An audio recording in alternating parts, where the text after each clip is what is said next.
This episode is brought to you by Intuit QuickBooks Bill Pay. Growth is the goal, but the paperwork is a trap. If your accounts payable feels like a second job, you're doing it wrong. Enter QuickBooks Bill Pay. Reduce manual data entry, automate your approvals, and track 1099s in one place. No more chasing signatures. No more spreadsheet headaches. Just control over your cash flow and a back office that actually scales.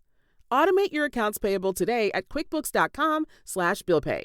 Terms apply. Money movement services are provided by Intuit Payments, Inc., licensed as a money transmitter by the New York State Department of Financial Services. Okay, so let's just jump right in and unpack this. Because if you ask, the average person or even a tech journalist, what is going to determine whether AI saves the world or completely ends it? They immediately start talking about the code. Exactly. They talk about the algorithm. The compute power. Right. The training data, the technical guardrails, all of that. Which, is the natural place to look, right? Yeah. It is where the quote-unquote magic is happening. It's that black box we are all trying to peer into. Yeah. But we have a stack of research here today for this deep dive that basically argues we are looking in completely the wrong place. We really are. We are diving into this concept from Jonathan Westover's work on leading through the singularity, and the thesis here is honestly a bit unsettling because it is just so... bureaucratic. Yes. It is uncomfortable, yes. Yeah.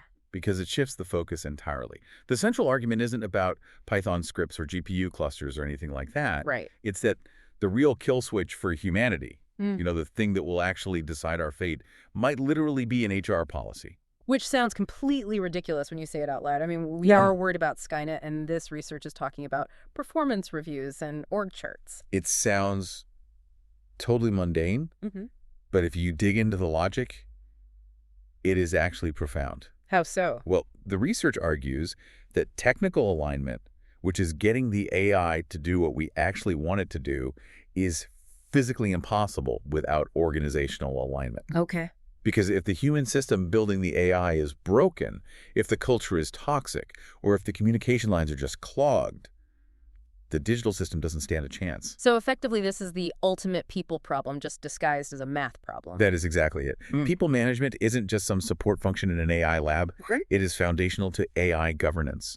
The culture, the leadership structure, the psychological safety within companies like OpenAI, Anthropic, Google, DeepMind, that is what will determine the trajectory of superintelligence. Okay, so let's paint a picture for everyone listening of where this is actually happening. We call them frontier AI labs. And in my head, I'm picturing this weird mix of a dusty university library and a Silicon Valley mosh pit. Is that anywhere near accurate? That is actually a really perfect description of the tension described in the text. You have two completely different cultures just smashing into each other. Show me the breakdown. On one side, you have the academic culture. These are researchers who are used to 10-year timelines, open collaboration, publishing papers, and having total intellectual freedom. And on the other side, you have the startup vibe. Exactly. High-stakes product engineering. We are talking quarterly deadlines, massive investor pressure to monetize proprietary secrets, and basically the need to ship products yesterday. And stuck in the middle of this car crash are the people actually building the brain. Yeah. There is this concept in the source material that I found absolutely fascinating, the talent paradox. Oh, this is critical. So think about a traditional company, right? Say a car manufacturer or a major bank. The CEO generally knows more about how the business works than the junior analyst. Sure, or at least they understand the macro risks better. Right. Authority flows down because wisdom flows down. But in AI. In AI, yeah. The people with the deepest understanding of the risks, the ones who truly understand the emergent behaviors of a model or how it might deceive us, are often the 26 or 28-year-old PhDs who are actually writing the code. So you have a situation where the intern, and I know there are interns, but relatively junior staff, they might know more about whether the model is about to go rogue than the executive board does? Precisely. The text refers to this as epistemic authority tensions. Let's break that down for a second. Epistemic authority. It just means authority based on knowledge, epistemic proximity to the actual code. Okay. Traditional corporate hierarchies work on rank right. The vice president outranks the manager. But here, the hierarchy is completely upside down. The knowledge authority sits at the very bottom of the org chart. So if your management culture doesn't account for that, you have decision makers who literally do not understand the implications of the decisions they are making. That is terrifying, because the person with the stop button might not know they need to press it. And the person who knows they need to press it doesn't have the button. Man, and it gets worse, right? when you layer in what the text calls the pacing problem. The pacing problem, yes. Think about how a normal corporation moves. You have quarterly earnings calls, you have annual performance reviews, you have 3-year strategic plans. Right, corporate time. Very slow. Slow, rhythmic, linear processes. But AI development is exponential. It is logarithmic. The technology is evolving weeks or even months faster than the decision-making loops of the organization can even process. So the tech is running at Mach 10, and the HR department is still filling out forms for the annual retreat. Exactly. And that mismatch creates a massive safety gap. Decisions are being made on outdated information because the information flow is simply too slow for the reality of the technology. This brings us to a term in the deep dive that I think is the absolute core of this whole discussion. Existential psychological safety. Yes. We have all heard of normal psychological safety. That's standard corporate speak for, I can admit I made a typo and my boss won't scream at me. Right. But the source introduces something much heavier. This is moving way beyond standard errors. Existential psychological safety is the organizational condition where an employee can raise concerns about long-term catastrophic risks without being penalized. Penalized how, exactly? Being labeled a doomer or a blocker, a pessimist, or simply being managed out of the company because you quote-unquote aren't aligned with the mission. See, that is the culture clash again. If the company mantra is move fast and break things, and I'm the guy saying, hey, if we move this fast, we might break civilization. You're the buzzkill. I'm the buzzkill. I'm the one slowing down the stock price. And if you feel that pressure, you stay silent. Imagine a researcher at 2 in the morning sees a signal that a model is displaying deceptive behavior. Okay. If they know that raising a red flag will kill their bonus or stall their promotion, they might just rationalize it away. They might say, oh, it's probably nothing, I'll check it next week. And in exponential time next week is way too late. Right. And we have a concrete example of what happens when this breaks down. The text discusses the OpenAI governance crisis of November 2023.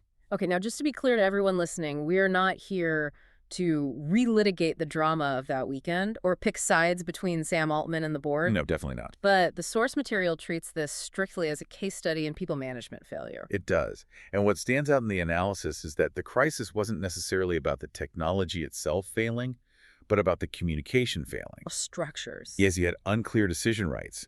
You had a total breakdown between the board, who were supposed to be the governance brake, and the leadership team. It exposed that exact tension we just talked about, commercial acceleration versus safety governance. Exactly. And the fallout wasn't just headlines.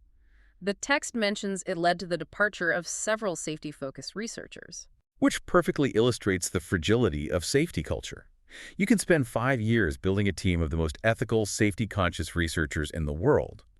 But if the governance structure collapses or loses legitimacy, those people leave. And then what? And when the safety-conscious people leave, the organization becomes objectively more dangerous. Wow. So we have established the problem. The labs are high-pressure cookers, the hierarchies are upside down, and speaking up is literally dangerous to your career. Bleak. If we stop here, I am just going to go hide under my desk. But the source material actually pivots to solutions, which I appreciate. And these aren't just let's do trust falls and team building exercises. No, they are structural, almost radical changes. The text shifts from the diagnosis to what we might call organizational innovations. Structural fixes to the human problem. Exactly. Let's start with one that I found really interesting. Structure dissent and red teaming. Okay. Now, we hear red teaming a lot in tech security. It's hiring people to play the bad guys. But the text argues that most companies are actually doing this wrong. Because most companies have the red team report to the product manager. Which makes no sense. Think about the conflict of interest there. I am building a product, and I am also the boss of the guy trying to find fatal flaws in it. If he finds a flaw that delays my launch, I am going to be annoyed. So I might tell him to look a little less hard, or I might just bury his report in a drawer somewhere. Exactly. The text argues for structural independence. The red team needs to report outside the product hierarchy, maybe directly to the board or a distinct safety officer. It uses an analogy to aviation here that I found super helpful, the ASRS, the Aviation Safety Reporting System. This is really the gold standard for safety culture. In aviation, pilots can report errors, even their own errors, like flying at the wrong altitude completely anonymously. And they don't get punished. As long as it wasn't criminal negligence, no. The FAA guarantees that the report cannot be used against them for enforcement. That is amazing. The goal is purely systemic improvement. It's basically, tell us how we almost crashed, so no one else actually crashes. I love that. It is moving from a culture of don't screw up to a culture of tell us how you screwed up so we can fix the system. The text argues AI labs need this exact same infrastructure. A safe harbor for reporting risks, where the goal is learning, not blame. Makes sense. If a researcher accidentally trains a model on dangerous data, they need to be able to say, I messed up immediately without fear of being fired. Because if they hide it, that dangerous data stays in the model. Exactly. And that hidden data becomes a ticking bomb. Okay, so reporting is one thing, but power is another. Reporting a problem doesn't really help if the boss just ignores it. That brings us to distributed veto authority. This is a radical concept for most businesses. Usually a CEO has the final say on everything, but in high-stakes AI safety, the text suggests that safety researchers or ethics teams should have the power to actually halt a deployment. Not just advise against it. Right. Halt it. A full stop. But let me play devil's advocate here for a second. Imagine you are the CEO. You have got $1 billion on the line, a product launch set for Tuesday, and one safety researcher says, I'm not sure. Yeah. And they can just shut the whole company down. Isn't that a recipe for complete paralysis? It is a massive business risk. You are absolutely right. But look at the alternative. The alternative is that the safety team is advisory only. And history tells us that when safety is just an advisor to profit, profit wins 99 times out of 100. So it changes safety from a suggestion to a hard constraint. Yes. A literal kill switch in the hands of the people who actually understand the danger. Speaking of hard constraints, we have to talk about Anthropic. The text does a deep dive into their specific corporate structure, the long-term benefit trust. It is so unique. I read this section 3 times because I honestly couldn't believe it was real. Anthropic is a public benefit corporation, which is rare enough in this space, but they added this trust structure on top to specifically solve the problem of profit overriding safety. Explain how the money and the power are separated here. Because usually if I invest $1 billion into a company, I get $1 billion worth of votes. Not here. The trust holds a special class of stock called Class T shares. These shares have zero economic value. They do not get dividends. They aren't worth money. But they have the power to elect and remove the majority of the board of directors. Wait, so the people running the company, the board, are chosen by a trust that doesn't care about making money? Correct. The trust's legal mandate is the long-term benefit of humanity. Wow. It effectively insulates the safety mission from the whims of the market. If the investors say, we want to launch now to make the stock go up, the board can say, no, it's not safe, and the investors literally cannot fire them. That is wild. It is basically a company putting handcuffs on its own greed. It is a structural pre-commitment. They're acknowledging that in the heat of the moment, the temptation to prioritize profit will just be too high.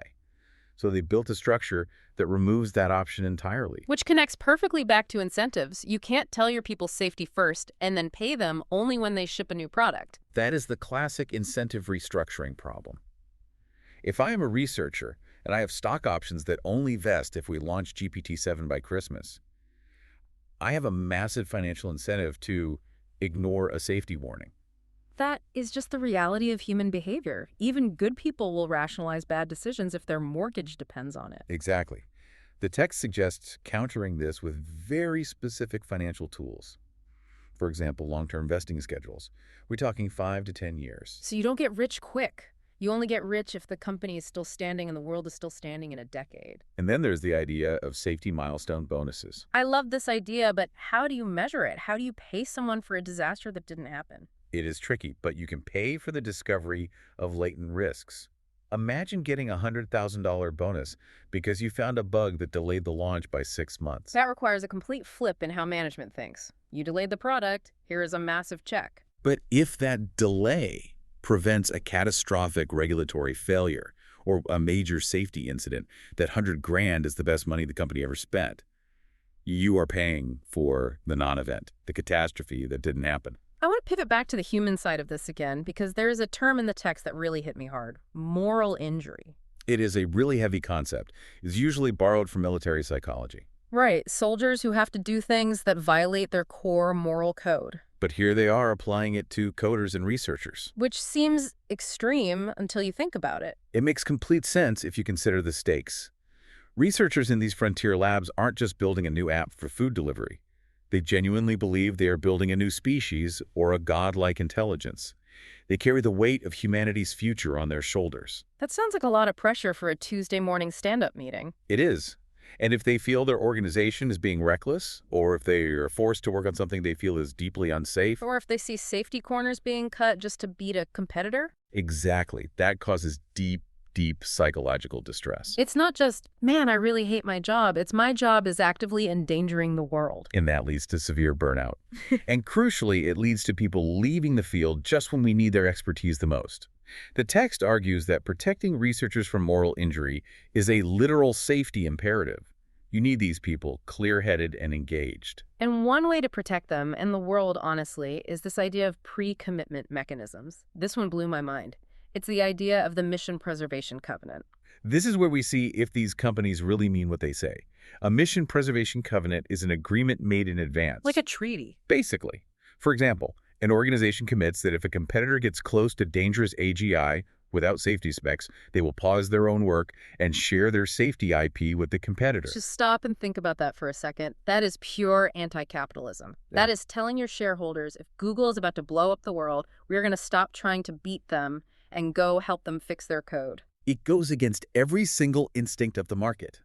The instinct is to crush the competition. That is why the text emphasizes that this requires incredibly strong organizational design. You can't just hope for the best. No, you cannot just rely on a CEO being a good person in the moment.